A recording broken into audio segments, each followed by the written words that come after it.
Hi, I'm Andrew, a slave from Boston, and here's my account of that night.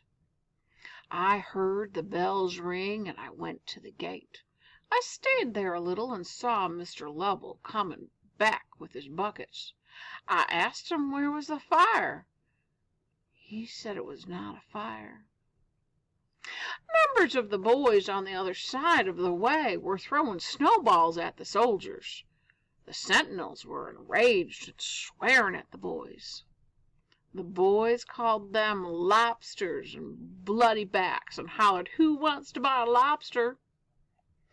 There were also a number of people who stood where I did and were picking up pieces of sea glass coal that had been thrown out thereabout, and snowballs, and throwing them over at the sentinel.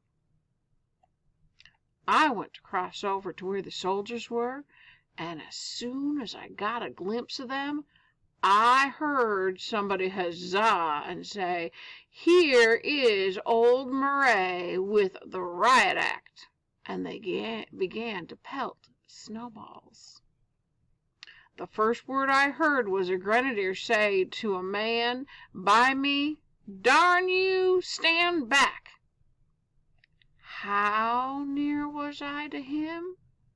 He was so near that if that grenadier might have run him through if he had stepped one step forward. While I stopped to look at him, a person came to get through. He turned about and said, "You darn lobster, bloody back, are you going to stab me?" That soldier said, "By God, I will." One of the persons who was talking with the officer turned about quick to the people and said, "Darn him, he's going to fire." Upon that they cried out, "Fire, and be darned, who cares? Darn you that darn not fire," and began to throw snowballs and other things, which they flew pretty thick. Did they hit any of them? Yes, I saw 2 or 3 of them hit. One struck a soldier on the hat, and the people who were right there before him had sticks, and as the soldiers were pushing their guns back and forth, they struck their guns, and one hit a grenadier on the fingers. The people cried, "Darn them, they dare not fire. We're not afraid of them." One of those people, a stout man with a long cord-wood stick, threw himself in and made a blow at the officer. The stout man then turned around and struck the officer's gun at the captain's right hand, and it immediately fell in with the club, and knocked his gun away and struck him over the head. The blow came either on the soldier's cheek or hat.